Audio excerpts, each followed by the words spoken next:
Hello ladies, gentlemen, boys, girls, innies, outers, in-betweeners. It's me again, Dan, and welcome back to another PAP Reports, the bad bits.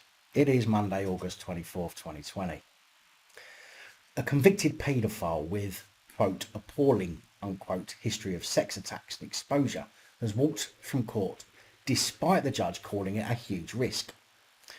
54-year-old Chris Williamson got his knob out to a female customer in a Sports Direct store at Croft Retail Park in Bromborough. 2 months later, he did the same to a man and a woman at the H&M on the same site, whilst young girls were nearby. Williamson has already been convicted in 1987 and 1988 for exposing himself and was jailed for 40 months in 2009. Williams had already been convicted in 1987 and 1988 for exposing himself and was also jailed for 40 months in 2009 for sexual assault and causing a girl under the age of 13 to engage in sexual activity. Williamson was then convicted of exposure in 2013, outraging public decency in 2014, 2 counts of exposure in 2015 and exposure in 2016. For 3 counts of exposure in 2018, he was jailed for 14 months and was still on post-licence supervision at the time of these latest offences. Clearly not somebody who is going to be rehabilitated. And it seems the judge agrees, as Judge Garrett Byrne told him that he had no confidence that jail will do anything to stop you behaving in this way. So he handed Williamson 14 months in prison. Suspended for 2 years plus 35 sessions of a Horizon sex offenders treatment programme and a 30-day rehabilitation activity requirement. Judge Garrett Byrne, who should obviously step down as judge or at least have his background checked, said, "Now I'm taking a huge risk, but if you were to go out and expose yourself again within that 2-year period, you will be brought back to court, dealt with for the new offences and I hope brought before me. And just so we're clear, if that happens, you will go to prison for 14 months. Do you understand?" Williamson of Shore Road, Coldy, Wirral, mumbled yes. Which of course is pedo code for saying, "Thanks, let's get together at the local park tonight after dark." Williamson last attended an accredited sex offenders treatment programme in 2001 and the probation service said that Horizon's course was suitable for him, even though it hadn't worked previously. Even the judge said, "Mr. Williamson, everything seems to have been tried in your case. Nothing has worked to stop you doing this. Probation, suspended sentences and immediate sentences of imprisonment. So let's give you another suspended sentence. It's not as if the victims of your crime matter, is it?" The pre-sentencing report found Williamson had an established pattern of behaviour and dismissive attitude to previous supervision, all of which pointed to sending him to jail. Judge Byrne said, "I'm going to take a chance on you." The judge said, "I was going to send you straight to prison, but apart from punishing you, I have no confidence that it will do anything to stop you behaving in this way, and a more productive approach might be to adopt the recommendation in the pre-sentencing report." Unfucking believable. How can a judge state so many times that this sick cunt hasn't changed and isn't likely to, but lets him back out into the community? I am seriously concerned about the state of this fucking country. In PAP Reports on the 13th of July, we mentioned how even though the independent councillor for Airedale and Ferry Fryston in Wakefield, 50-year-old Alex Kerr, had admitted multiple sexual offences involving a child, the town hall bosses said their hands were tied due to local authority legislation that prevented them from removing him as a councillor until he had been sentenced. Well, on Friday, the dirty fat nonce cunt received his sentence after Leeds Crown Court heard how he engaged in conversation with who he believed to be the mother of a 3-year-old girl, where he sent messages and arranged to meet the fictional 3-year-old girl for sex, stating that he had waited years for this to happen. Over the period of a month, Keir sent a picture of his cock to the officer who he thought was a child's mother, along with depraved messages about what he wanted to do to her. According to Jonathan Sharp, prosecuting, Keir said, "The older I get, the younger I seem to like. 20 years ago, I would never have thought about a baby, but now, young."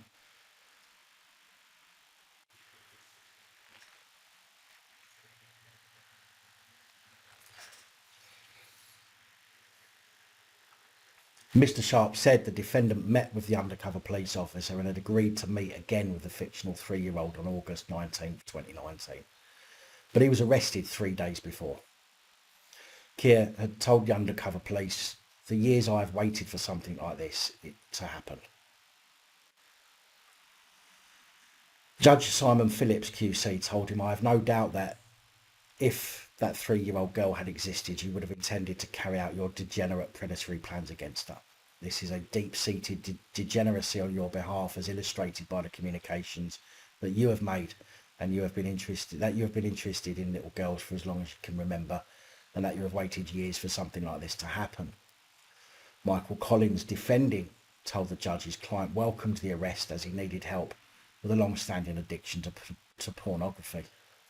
He said Keir of Stansfield Drive, Castleford, had been diagnosed with autism and was also suffering from a mixed anxiety and depressive order.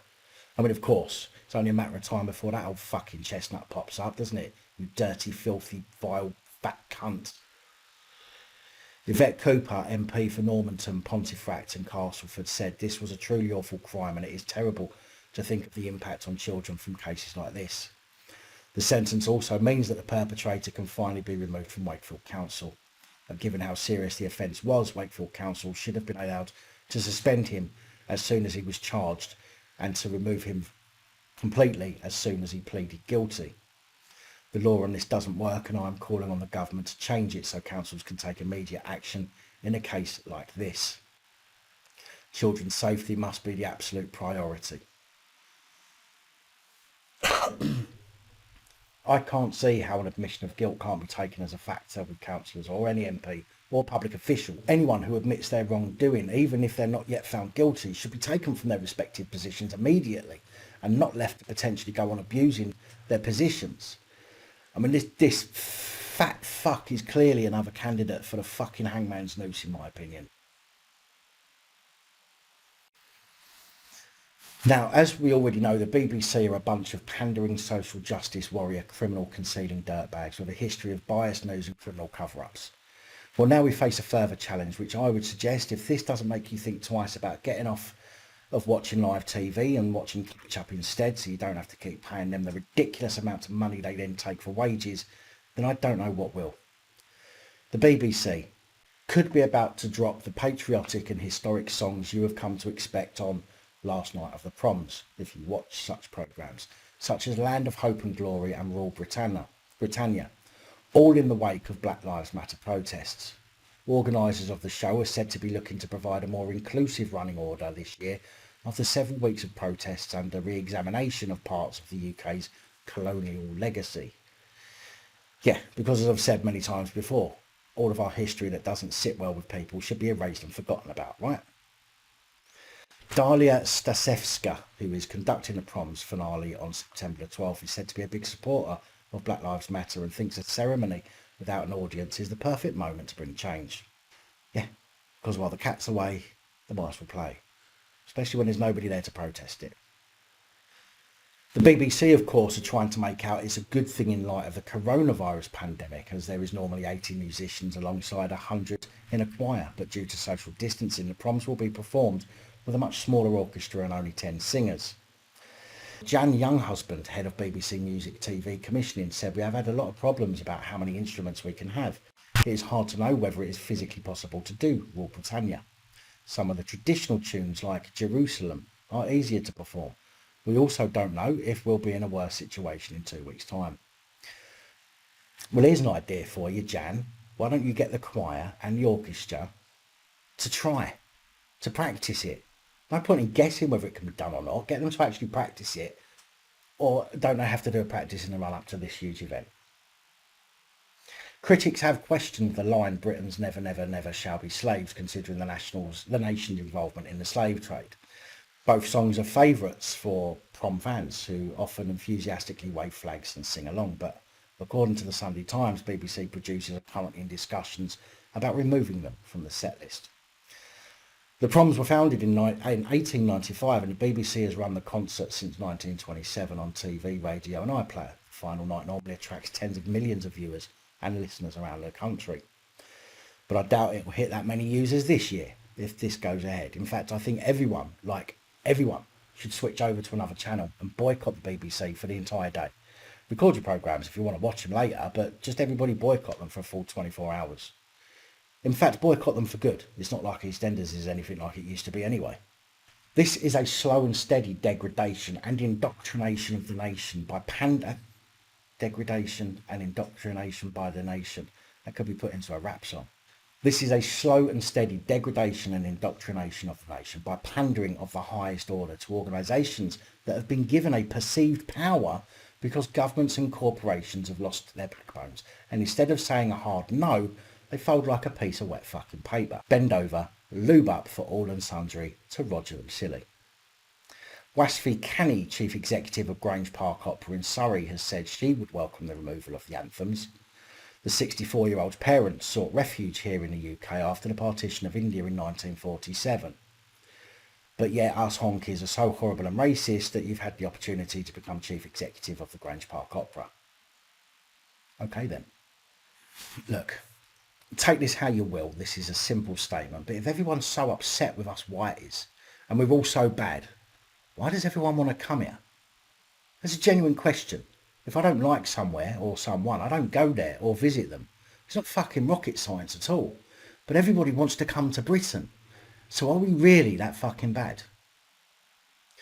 Wasfi Canny also said, I don't listen to Land of Hope and Glory and say thank God I'm British. It actually makes me feel more alienated. Britain raped India, and that is what the song is celebrating.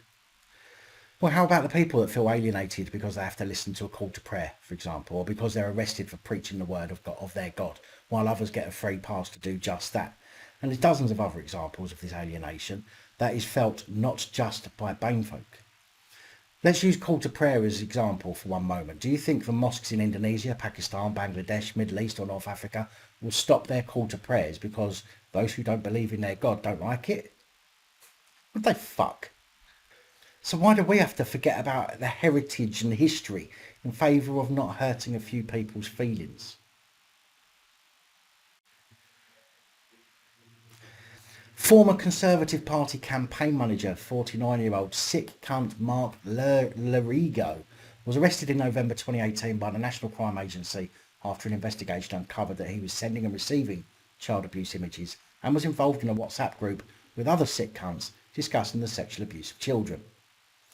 Earlier this summer, he pleaded guilty to 2 counts of distributing indecent images of children, 3 counts of making indecent images, 1 count of possessing extreme pornography involving animals, 1 count of possessing prohibited images of children, and 1 count of publishing an obscene article.